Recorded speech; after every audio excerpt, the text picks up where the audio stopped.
कितने हैं, ठीक है, अपने जो वेरिएबल्स हैं वो कितने हैं उसके उस पर बेस होता है कि उस डिस्ट्रीब्यूशन को हम किस तरह का डिस्ट्रीब्यूशन बोलते हैं। अभी तक जो हम पढ़ते आ रहे हैं सिर्फ दो वेरिएबल्स हमारे बीच में होते हैं, x और y, ठीक है। जैसे कि x को मैंने ले लिया सपोज कीजिए प्राइस, और y का मतलब मैंने ले लिया डिमांड।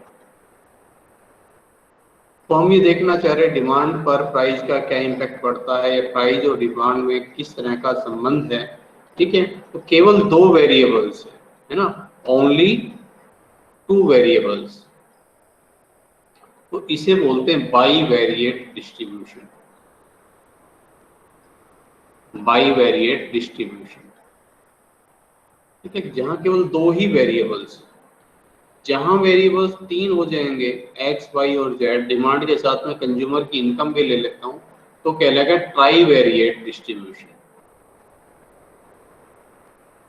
ट्राईवेरिएट डिस्ट्रीब्यूशन, ठीक है। अब ये ट्राईवेरिएट आगे चार होंगे तो और आगे बढ़ेगा इस तरह से, तो इनको अब हम बोलेंगे सिंपली, दो वेरिएबल वाले को तो बाईवेरिएट, और दो से आगे को हम एक नाम दे रहे हैं कॉमन, मल्टीवेरिएट, मल्टीवेरिएट डिस्ट्रीब्यूशन। ट्राईवेरिएट तक तो हम करेंगे, अपने सिलेबस में भी है। ट्राईवेरिएट से आगे फिर मैनुअल कैलकुलेशन तो बहुत मुश्किल हो जाती है, फिर वो सिर्फ सॉफ्टवेयर से होती है, तो उससे आगे का सिर्फ सॉफ्टवेयर पर ही पढ़ा जाता है। तो आप अभी सिर्फ ट्राईवेरिएट डिस्ट्रीब्यूशन तक अब इसको समझेंगे। और जब ट्राईवेरिएट डिस्ट्रीब्यूशन में हम जब कोरिलेशन रिग्रेशन वगैरह निकाल रहे होते हैं तो फिर ये सिंपल कोरिलेशन नहीं कहलाता।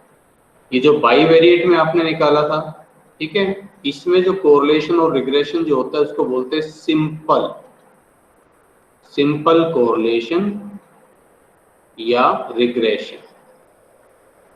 और ये जो ट्राईवेरिएट में मल्टीवेरिएट में आप निकाल रहे हैं, यहां हम निकालते हैं पार्शियल एंड मल्टीपल कोरिलेशन और मल्टीपल रिग्रेशन। अभी हम पढ़ेंगे आगे, जस्ट आपको एक इंट्रोडक्शन दे रहा हूं, मैं आपको बता रहा हूं। तो अब शुरू करते हैं ट्राईवेरिएट डिस्ट्रीब्यूशन का। मैंने आपको मतलब बता ही दिया, ट्राईवेरिएट डिस्ट्रीब्यूशन क्या होता है वो आप समझ ही चुके हो, ठीक है। तो अब ट्राईवेरिएट जो अपना ट्राईवेरिएट या मल्टीवेरिएट डिस्ट्रीब्यूशन है, उसमें पहले हम मतलब समझेंगे पार्शियल कोरिलेशन होता क्या है। पार्शियल कोरिलेशन, पहले इसके मतलब को समझना बहुत जरूरी है। अब देखो, जैसे आप लॉ ऑफ डिमांड पढ़ते थे, आपको ध्यान है, आप कुछ इस तरह से लिखते थे कि भाई लॉ ऑफ डिमांड ये बताता है, क्या बताता है भाई, कि प्राइस और डिमांड के बीच में इनवर्स रिलेशनशिप है, ठीक है। और साथ में आप एक चीज बोलते थे, if other things remain constant, अगर बाकी सब चीजों को कांस्टेंट मान लिया जाए तो पार्शियल कोरिलेशन क्या है, ठीक वही है पार्शियल कोरिलेशन।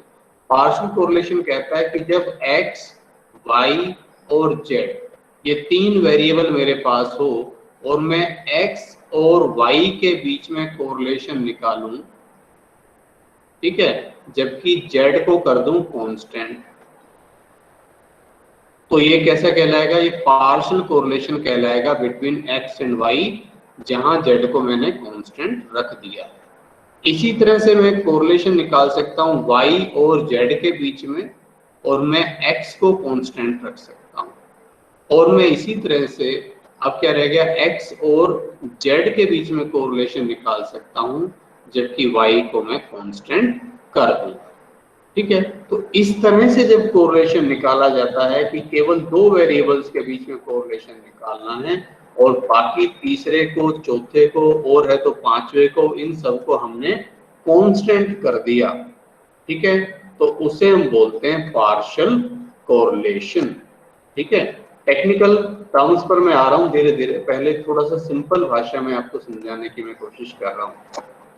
तो अब इस तरह से यहाँ वेरिएबल्स होंगे अपने x, y और z।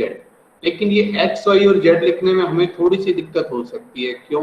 क्योंकि x, y, z अब अपना तो खैर चलो ट्राई वेरिएट तक ही है, लेकिन अगर 4 वेरिएट हो तो चौथे को क्या नाम दूं? w देना पड़ेगा, a देना पड़ेगा, कंफ्यूजन बढ़ेगा।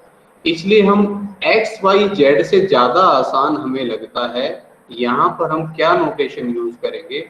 हम नोटेशन यूज करेंगे, हम बोलेंगे भैया पहला वाला वेरिएबल यानी कि x1, सिंपली x1 बोल देंगे उसको। दूसरे वाले वेरिएबल जो अपना y था उसको बोल देंगे x2, मतलब हम बात x में ही करेंगे, उसके नंबरिंग कर देंगे बस। तीसरा वाला वेरिएबल है तो x3 बोल देंगे उसको। ठीक है जी, कि ये थर्ड वेरिएबल हो गया अपना x3।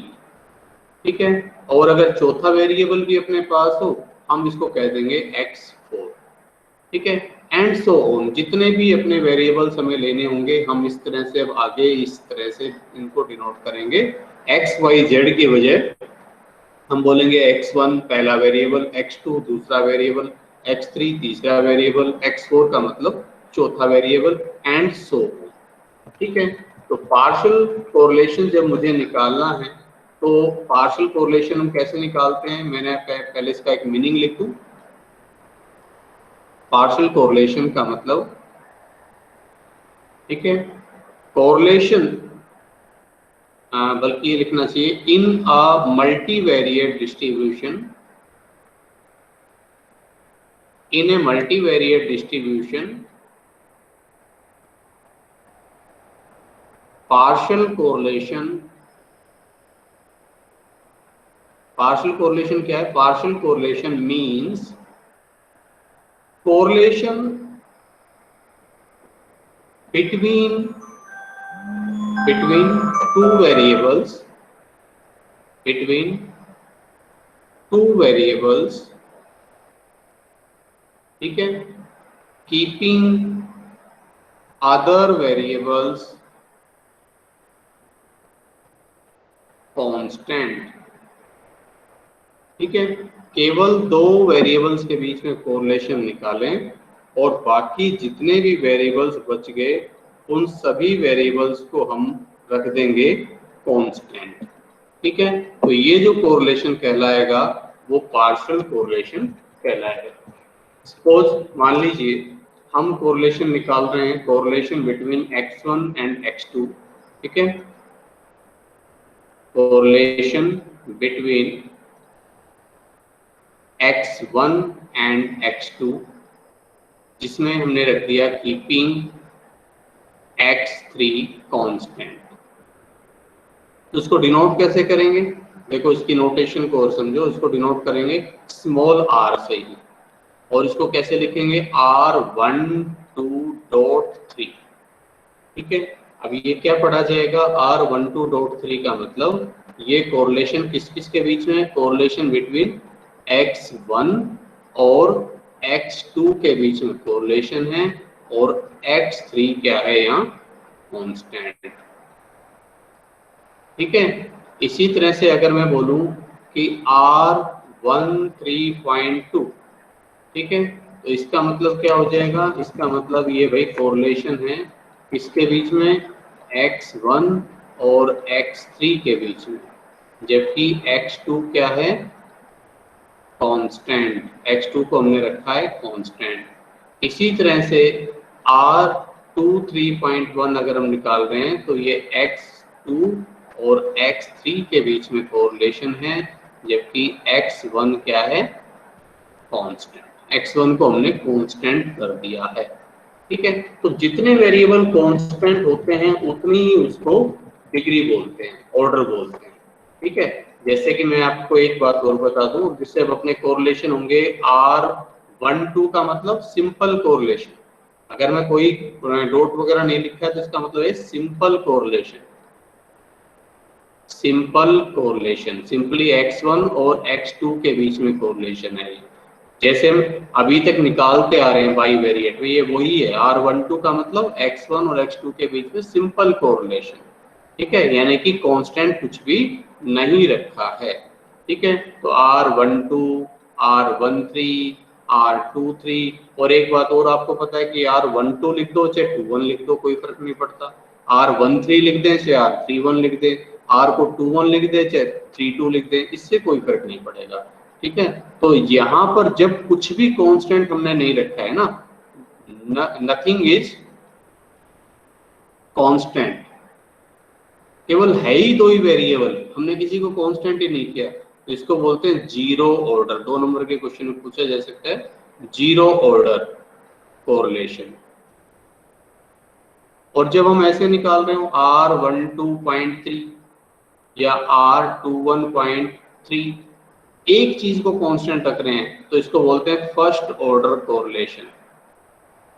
फर्स्ट ऑर्डर, ठीक है, कोरिलेशन। एक चीज हमने कांस्टेंट रखी, एक वेरिएबल को कांस्टेंट रखा, तो फर्स्ट ऑर्डर। R12.34, R13.24, ये क्या है, ये second order, second order correlation. पर ये अपने सिलेबस में नहीं है, अभी हमें इनको पढ़ने वढ़ने की जरूरत नहीं है, आप यहाँ तक ही पढ़ेंगे। तो ये ऑर्डर समझाने के लिए था। अब इसी तरह से 3 वेरिएबल कांस्टेंट रख रहे होते तो हम इसको थर्ड ऑर्डर का बोल देते, 4 कांस्टेंट रख रहे होते तो फोर्थ ऑर्डर का बोल देते। तो ऑर्डर का मतलब कितने अपने वेरिएबल कांस्टेंट रखे, ठीक है। तो आई थिंक अब ये बात इतनी तो आपके समझ में आ गई होगी कि कोरिलेशन, ये पार्शियल कोरिलेशन का मतलब क्या है।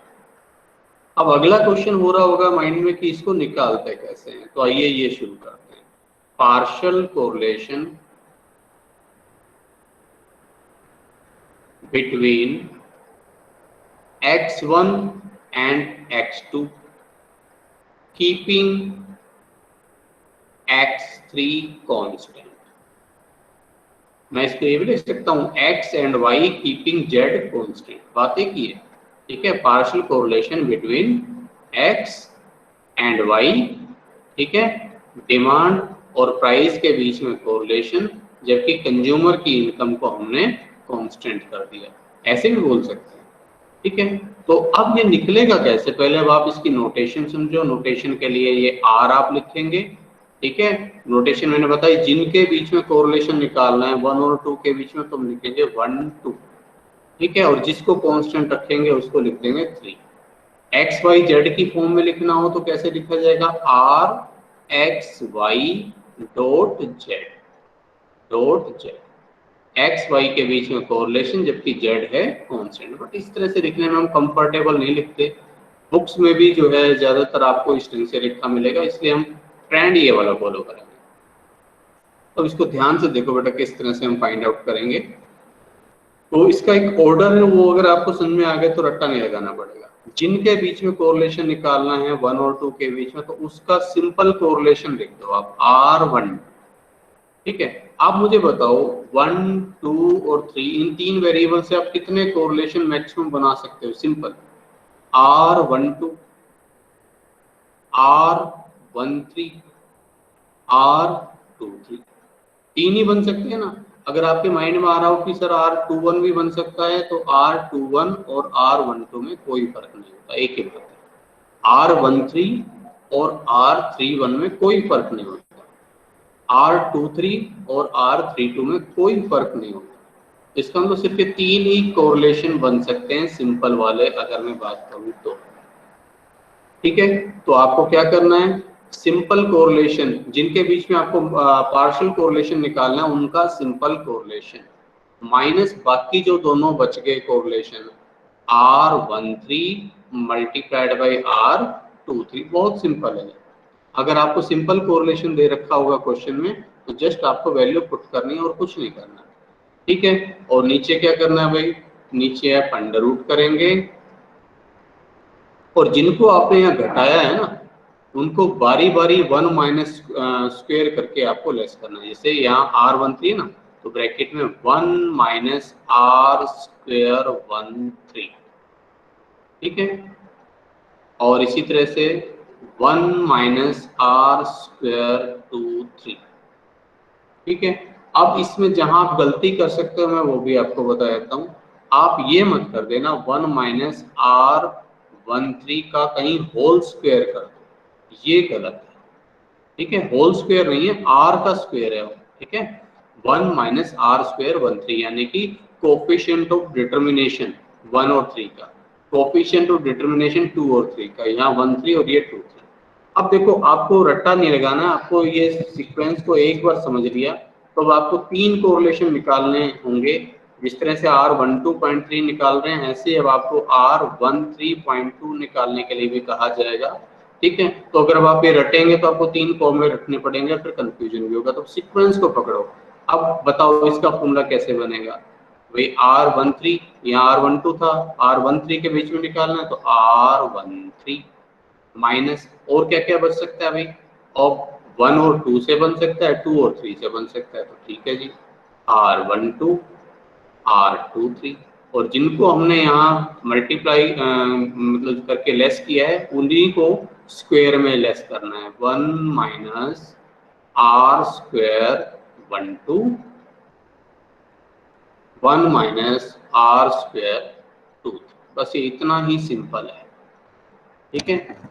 आपको बाईवेरिएट कोरिलेशन आना चाहिए, इसीलिए मैंने उसके लिए काफ़ी एफर्ट्स भी किया है, काफ़ी मैंने टाइम लगाया उसके लिए, ठीक है, कि आपको वो आने चाहिए। अगर वो निकालने पड़े तो वो आपको पहले निकालने चाहिए। जिस ये R12 और कुछ नहीं है, R12 सिंपली RXY है, जो X और Y के बीच में कोरिलेशन निकाला था। R13 और कुछ नहीं है, R13 है X और Z, मतलब 3 सीरीज होगी अब आपके पास X Y Z। तो आप एक बार Z को भूल जाना, Z नाम की कोई सीरीज है, X और Y का सिंपल कोरिलेशन निकाल लेना, वो XY हो जाएगा।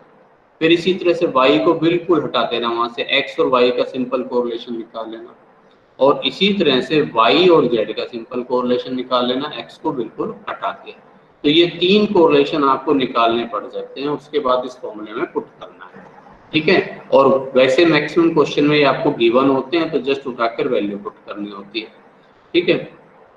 तो R23.1 का और बनाते हैं, तो 23 R23 माइनस अब R12 R13, दो ही बचे ना, 12 और 13, 31 लिख देते हो तो भी कोई फर्क नहीं पड़ता। Under root of 1 minus R square 12, 1 minus R square 2। लीजिए ये आपके पार्शियल कोरिलेशन का फॉर्मूला तैयार हो गया, ठीक है। अब बात आती है इसकी प्रैक्टिस की, ठीक है। प्रैक्टिस के लिए क्या होगा, आपको क्वेश्चन पहले सिंपल ले लेते हैं बिल्कुल, जिसमें आपको सब चीज़ें दे रखी है, R12 R13 और R23। एक क्वेश्चन हम लेते हैं, इसमें सारी चीज़ें आपको दे रखी है, ठीक है। तो इसमें क्या क्या है आपके पास, R12 है 0.7, ठीक है, R13 है 0.61, R23 है 0.4, ठीक है। और अब आपसे कहा कि आप कोरिलेशन कोएफिशिएंट निकालें between x1 and x2 keeping x3 constant. पहले चलो यही निकालते हैं, तो इसको कैसे पढ़ोगे, x1 x2 keeping x3 constant, यानी कि R12.3 पूछा है। अब करोगे इसका फॉर्मूला हम लिख सकते हैं, अब तो 12.3 इक्वल टू, फॉर्मूला जितनी बार क्वेश्चन करो फॉर्मूला लिखेंगे तो याद हो जाएगा, R12 minus R13 R23 under root of 1 minus R square 13, 1 minus R square 23, ठीक है। वैल्यू पुट करें, R12 कितना है भाई अपना 0.7, माइनस R13 कितना है 0.61, R23 कितना है 0.40, divided by under root of 1 minus R square 12, यानी कि 1 माइनस 0.61 का स्क्वायर। ध्यान रखें, मैं फिर से कह रहा हूँ 1 माइनस 0.61 का होल स्क्वायर मत कर देना, गलती यही होती है, ठीक है, ये मत करना।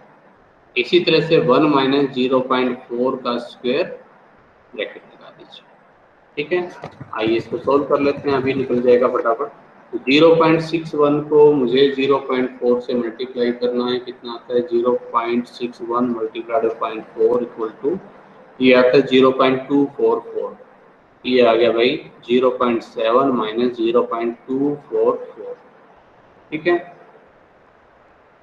और नीचे क्या आ जाएगा भाई, अंडर रूट में अब 1 माइनस 6 1 स्क्वेयर, तो पहले 0.61 का स्क्वेयर कर लेता हूँ, -1 से इसमें से -1 कर दिया, प्लस माइनस मैंने हटाया, ठीक है। ये आता है 0.6279, और इसी तरह से 0.4 का स्क्वेयर हो जाएगा 0.16, 1 में से लेस कर दिया तो 0.84। तो अब देखो कितना आता है, 0.7 माइनस 0.244, 0.456 डिवाइडेड बाई, इसको सोल्व करिए, 0.6279 मल्टीप्लाइड बाई 0.84, ठीक है, और इसका अंडर रूट और कर दीजिए तो 0.726, तो 0.456 डिवाइड बाई 0.726, ये वैल्यू आती है 0.628, ठीक है। और ध्यान रखना जो अपना कोरिलेशन है R12.3 हो चाहे R2.3 हो, ये लेस देन और इक्वल टू 1 होना चाहिए, ठीक है ना, ग्रेटर देन और इक्वल टू -1, ठीक है, यानी कि -1 से +1 के बीच में होता है। अगर ये वैल्यू 1 से ज़्यादा आ रही है तो इसका मतलब कहीं ना कहीं कैलकुलेशन में मिस्टेक है। अब इसी में ही हमसे आगे कहा जा सकता था कि भाई आप R23.1 निकालो, मान लीजिए हम करते R23 minus R12 R13 under root of 1 minus R square 12 और 1 माइनस R स्क्वेयर 13, वैल्यू मैं पुट कर देता हूँ, ठीक है। R23 कितना है, R23 है 0.4 माइनस R12 और R13 यानी कि 0.7 multiplied by 0.61 under root of 1 minus 0.7 का स्क्वायर और 1 माइनस 0.61 का स्क्वायर, होल स्क्वायर नहीं, सिर्फ 0.61 का स्क्वायर। आप इसको सोल्व कर देंगे और इसी तरह से R13.2 है तो वो भी आप फाइंड आउट कर सकते हैं। क्वेश्चन किस तरह के आते हैं वो भी एक बार देख लेते हैं। तो एक और इसमें एग्जांपल, एक तो इस तरह के भी आ सकते हैं जैसे मैंने आपको अभी ये करवाया, और इसमें किस तरह से आ सकते हैं, और जैसे कि क्वेश्चन इसमें नजर आ रहा है मैं वो ले लेता हूँ। टोटल कोरिलेशन है यील्ड ऑफ कॉटन, ठीक है, तीन चीजें हैं, तीन वेरिएबल्स है, यील्ड ऑफ कॉटन, दूसरी चीज है number of balls, number of balls.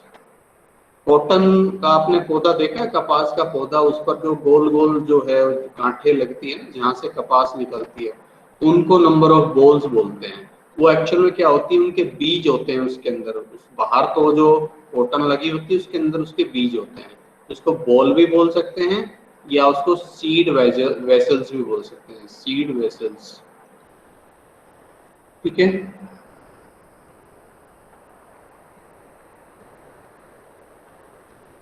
तो सीड वेसल्स, और तीसरी है हाइट, इस पौधे की हाइट कितनी है, इसके बेस पर हम स्टडी करना चाह रहे हैं कुछ, ठीक है। और अब आपसे कहा है कि कोरिलेशन है, comment on the partial correlation between yield of cotton and number of balls eliminating the effect of height. Yield of cotton के बीच में और नंबर ऑफ बॉल्स के बीच में कोरिलेशन निकालो, हाइट के इफेक्ट को एलिमिनेट कर, ठीक है। तो पहले तो हमें डिनोट करना पड़ेगा, मान लो यील्ड ऑफ कॉटन x1 है, सीड वेसल्स x2 है, ठीक है, तो हाइट हो गई x3, तो अपना रिक्वायर्ड कोरिलेशन हो जाएगा R12.3, ये हमें निकालना होगा।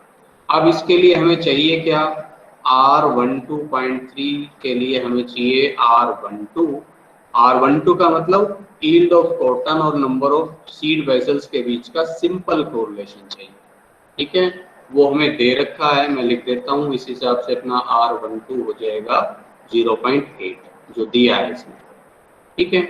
अगला हमें चाहिए R13 मल्टीप्लाई R23। R13 देखो क्या है, यील्ड ऑफ कॉटन और हाइट के बीच का कोरिलेशन, सिंपल R13, और ये हमें दे रखा है 0.65, ठीक है। और R23 का मतलब नंबर ऑफ बॉल्स और हाइट के बीच का कोरिलेशन, ठीक है, जिसको हम R23 से डिनोट करेंगे, और ये वैल्यू है 0.7। आगे का तो आपको पता है कि बस, बाकी तो सब अभी जैसे हमने पीछे किया वैसे यहाँ होगा, R² 13 1 माइनस R² 23, बस इसमें पुट कर दीजिए, ठीक है। जब आप पुट करेंगे तो ये वैल्यू निकल कर आएगी 0.635। ये हमें बताती है कि अगर हम यील्ड ऑफ कॉटन और सीड वेसल्स का कोरिलेशन निकालें हाइट के इफेक्ट को हटाकर, तो इन दोनों वेरिएबल में कोरिलेशन आएगा 0.635, ठीक है।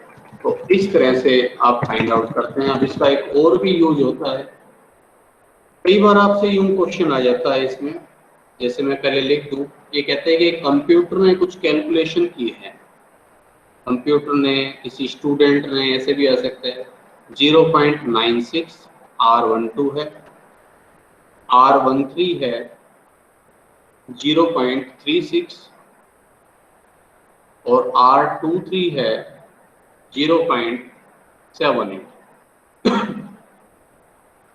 तो अब ये कहता है कि क्या ये कैलकुलेशन करेक्ट है, आप चेक करके बताओ। अब एक तरीका तो है कि तीनों को दोबारा पूरा चेक करा जाए, बट इसकी जरूरत नहीं है, हमें अभी पता है, अभी भी मैंने बताया R12.3 R23.1, जो भी एक कोई पार्शियल कोरिलेशन आपका मन करे, जो आपको अच्छा लगे वो आप निकाल लो। और आपको पता है इसकी प्रॉपर्टी ये है कि -1 से +1 के बीच में आना चाहिए, तो अगर उसको एक्सीड कर रहा है तो इसका मतलब कहीं ना कहीं मिस्टेक है। इसमें से जो भी आपका मन करे कोई एक कोरिलेशन निकाल लो।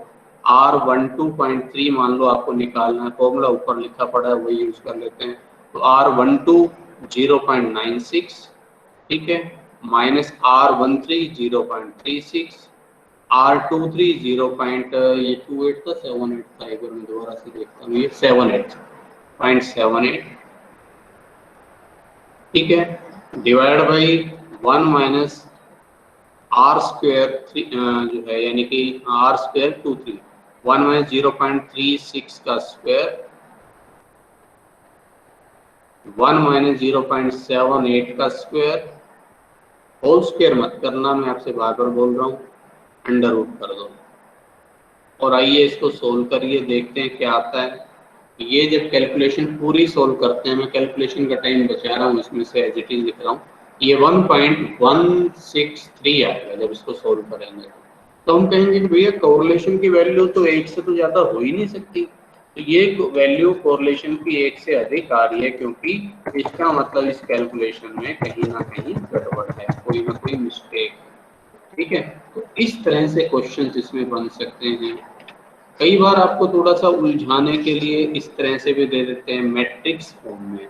मैट्रिक्स का मैंने आपको कोरिलेशन मैट्रिक्स करवाया था बाईवेरिएट की, जब मैं बात कर रहा था, तो मैंने जब आपको रिग्रेशन निकलवाया था तो वहाँ मैट्रिक्स दिखाया था आपको, एक बार फिर से भी दिखा देंगे। अभी जब हम मल्टीपल कोरिलेशन पर आएंगे तो आपको फिर से एक बार इसका मैट्रिक्स बना के दिखाएंगे।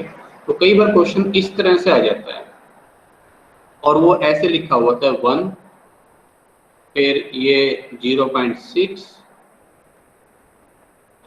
फिर से 1, फिर आगे है 0.7 और 0.65 और 1.0, और कह देता है आपसे सिंपली कि भाई कोरिलेशन निकालो, पार्शियल कोरिलेशन निकालो, मल्टीपल भी इसी बेस पर निकलता है, पार्शियल कोरिलेशन निकालो, R12.3 ही बोल देता हूँ, चलो। अब आपको ये समझ नहीं आ रहा होगा कि ये है क्या। देखो एक्चुअल में कुछ नहीं है, मैट्रिक्स फॉर्म में लिखा हुआ है। देखो x का x से कोरिलेशन, तो अपना अपने साथ कोरिलेशन तो 1 ही आएगा, ठीक है, तो ये तो कुछ नहीं है। आगे देखो 0.6 क्या है, x1 का x2 से कोरिलेशन है, x1 का x2 से, यानी कि ये आपको दे रखा है R12 दे रखा है, इसी तरह से ये है x2 का x2 से कोरिलेशन, तो ये तो 1 ही होता है, इसका क्या देखना है। ये देखो 1 3, ये आपको दे रखा है R13, ठीक है, x1 का x3 से कोरिलेशन, ठीक है, और ये 2 और ये 3, तो ये x2 का x3 से कोरिलेशन, ये R23 दे रखा है। बस ये समझना है, बाकी तो 3 का 3 से कोरिलेशन 1 होता ही है। तो अब बस फिर से आपको जो मिसिंग वैल्यू थी वो यहाँ मिल गई। क्वेश्चन अब फिर से वही होगा, R12.3 निकालना है, तो R12 ये वैल्यू रख देना, R12 कहाँ गया, ये रहा 0.6 minus R13 R23 under root of 1 minus R square 12 1 minus R square 23। ये होता है भाई पार्शियल कोरिलेशन, ठीक है। तो मल्टीपल कोरिलेशन क्या होता है, ठीक है, 5 मिनट की चीज है, उसको भी पहले यहाँ लगे आप समझ लेते हैं, प्रैक्टिस नेक्स्ट में करेंगे। तो मल्टीपल कोरिलेशन, ताकि आप कंपैरिजन कर पाओ दोनों में। मल्टीपल कोरिलेशन, अब देखो अभी तक मैं क्या पढ़ रहा था, मैं कह रहा था कि भाई एक तो है ये प्राइस, x1 तो है प्राइस, x2 है मान लीजिए डिमांड, ठीक है, या x2 है कंज्यूमर की इनकम, कंज्यूमर की इनकम, ठीक है। थोड़ा सा इसको चेंज कर लूं, मुझे लिखने में सुविधा हो जाएगी। x1 है डिमांड, x2 है प्राइस और x3 है कंज्यूमर की इनकम। अब पार्शियल कोरिलेशन क्या कह रहा था, पार्शियल कोरिलेशन हम ऐसे कर रहे थे कि R12 डिमांड और प्राइस के बीच में कोरिलेशन, जबकि कंज्यूमर की इनकम को रख दिया कांस्टेंट, ठीक है, कि demand and price income constant, यही पढ़ते आ रहे थे ना अभी। अब मल्टीपल कोरिलेशन कहता है, मल्टीपल कोरिलेशन कहता है कि भाई कांस्टेंट कुछ नहीं रखना, ठीक है, यहाँ हम एक वेरिएबल पर बाकी जितने भी वेरिएबल बच गए सबका इम्पैक्ट देखेंगे, ठीक है। एक वेरिएबल कौन सा हो सकता है, जैसे हमने कहा कि चलो भाई मान लो अपनी हम ले लेते हैं डिमांड, डिमांड पर इम्पैक्ट देख रहे हैं, इम्पैक्ट ऑफ दोनों का, प्राइस का भी and demand, sorry and income, दोनों का combined impact, impact of price and income on demand. तो अब मैंने किसी को कांस्टेंट रखने के लिए तो नहीं कहा ना, मैं कह रहा हूं दोनों का इकट्ठा इम्पैक्ट बता दो, किस पर, डिमांड पर, तो ये मल्टीपल कोरिलेशन बन जाएगा। तो मल्टीपल कोरिलेशन को पहली बात देखो डिनोट किससे करते हैं, उसको स्मॉल आर से कर रहे थे, इसको कैपिटल आर से डिनोट करेंगे, ये ध्यान रखना। दूसरा, इसमें जो डिपेंडेंट वेरिएबल है वो एक ही होगा, डिपेंडेंट का मतलब जिस पर असर देख रहे हो, यहाँ अपना डिपेंडेंट वेरिएबल क्या है, डिमांड 1.23, ठीक है। ये कैपिटल आर बताएगा मल्टीपल कोरिलेशन को, मल्टीपल कोरिलेशन को, वहां वो बता रहा था स्मॉल आर पार्शियल कोरिलेशन, ठीक है। यहाँ क्या है, जो पहला पॉइंट है, ठीक है, अकेला जो लिखा है वो है डिपेंडेंट, इसके बाद जितने भी सारे होंगे उन सबको बोलेंगे इंडिपेंडेंट, ठीक है। और R जो है यहाँ लिखते थे R12, R1 और 2 के बीच में कोरिलेशन 0.3, तीसरा कांस्टेंट, ये बता रहा था। यहाँ मल्टीपल कोरिलेशन, ठीक है, between x1, x2 and x3, multiple correlation in x1, x2 and x3 where x1 is dependent, x2 and x3 are independent। इसको ऐसे पढ़ा जाएगा, ठीक है। बाकी निकालने का तरीका कमोबेश सेम है, थोड़ा सा फॉर्मूला अलग है, पैटर्न उसका वही रहेगा, ठीक है। कैसे निकालेंगे, R1.23 मल्टीपल कोरिलेशन, जहां x1 है क्या, डिपेंडेंट, ठीक है, ये मैं फिर से लिख रहा हूँ डिपेंडेंट, ये दोनों क्या है इंडिपेंडेंट। ठीक है, डिपेंडेंट का मतलब जिस पर असर देखना है, भाई हमें डिमांड पर असर देखना है। इंडिपेंडेंट मतलब जिसका असर देखना है, हमें असर देखना है इन दोनों का, बाकी दोनों जो वेरिएबल्स है उनका। ठीक है, तो इसको कैसे निकालेंगे, देखो बड़ा सिंपल सा, इसकी भी सीक्वेंस को पकड़ो। R square 1 2 plus R square 1 3 minus 2 R 1 2 R 1 3 R 2 3। ठीक है, divided by 1 minus R square 2 3 और पूरे का अंडर। सीक्वेंस ध्यान से समझेंगे। ठीक है, जो डिपेंडेंट वेरिएबल है, क्या है अपना डिपेंडेंट वेरिएबल 1, तो वो 1 जिस में आता है, R12 में आएगा, R13 में आएगा, 13 और 31 एक ही बात है। ठीक है, तो R12 और R13 ये दोनों अपने क्या है जिनमें डिपेंडेंट वेरिएबल आ रहा है, तो आर स्क्वायर उनका स्क्वायर करके R square 1 2 R square 1 3 minus क्या किया मैंने 2 करके, जो भी बनते थे सारे 1 2 1 3 2 3 सब घटा दिए मल्टीप्लाई करके 2 से। ठीक है, और नीचे 1 माइनस आर स्क्वायर केवल वो जिसमें इंडिपेंडेंट है, डिपेंडेंट वाले वेरिएबल जिसमें नहीं है, 1 को छोड़कर, यानी कि 2 और 3 आर स्क्वायर 2 3। ठीक है, इसी पैटर्न पर अब अगर आपको R2.13 निकालने के लिए कोई कहे तो यहाँ x2 जो है आपका डिपेंडेंट हो जाएगा, x1 और x3 इंडिपेंडेंट। इसी पैटर्न पर चलो और बताओ, तो आर स्क्वायर जिसमें 2 आ रहा है, पहले में 2 आ रहा है, आर स्क्वायर 1 2, हाँ जी 2 आता है 1 2 प्लस और 2 कहाँ आएगा, आर स्क्वायर 2 3, 2 2 वाले दोनों ले लिए, माइनस तो सारे आने ही है, R12 R13 R23, बस ये आगे वाला ध्यान रखना है। और नीचे सिर्फ इंडिपेंडेंट वेरिएबल 1 और 3 आर स्क्वायर 1 2, बस वैल्यू पुट करनी है। अभी जो ऊपर क्वेश्चन थे उन्हीं से ही आप इसका मल्टीपल कोरिलेशन भी निकाल कर देख सकते हो। ठीक है, R3.12 अगर मैं कहूँ कि x3 पर इम्पैक्ट बताओ 1 और 2 का, तो कैसे लेंगे, 3 3 वाले, 3 किस में आएगा, आर स्क्वायर 1 3 आर स्क्वायर 2 3, दोनों 3 वाले ले लिए, माइनस 2 लिखकर सारे R12 R13 R23 और divided by 1 minus R square केवल इंडिपेंडेंट वेरिएबल जो है 1। ठीक है, तो जस्ट अब इसमें वैल्यू पुट करनी है। ठीक है, ऊपर वाला कोई भी एक क्वेश्चन जो आप अगर करना चाहें तो उसमें वैल्यू पुट कर दीजिए। ठीक है, फॉर एग्जांपल जैसे कि टाइम पता नहीं अभी बच रहा है कि नहीं बच रहा है, अलाउ करेगा कि नहीं करेगा। ठीक है, मैं आपको ये लिख रहा हूँ, आप इसको सोल्व कर लेना। ठीक है, R12 में दे रहा हूँ आपको 0.6, अभी जो मैंने पीछे क्वेश्चन करवाया था मैट्रिक्स वाला उसी की फिगर लिख रहा हूँ मैं। ठीक है, R23 मैंने लिख दिया है आपके लिए 0.65 और R13 मैंने लिख दिया है 0.7। तो भाई अब आपको जस्ट इनका स्क्वायर करके आर स्क्वायर 13 मान लो ये निकालना, तो आर स्क्वायर 13 यानी कि 0.7 का स्क्वायर प्लस 23 यानी कि 0.65 का स्क्वायर माइनस 2। ठीक है, और 0.6 गुना 0.65 गुना 0.70, नीचे 1 माइनस आर स्क्वायर 12 का मतलब 1 माइनस 0.6 का स्क्वायर और पूरे का अंडर।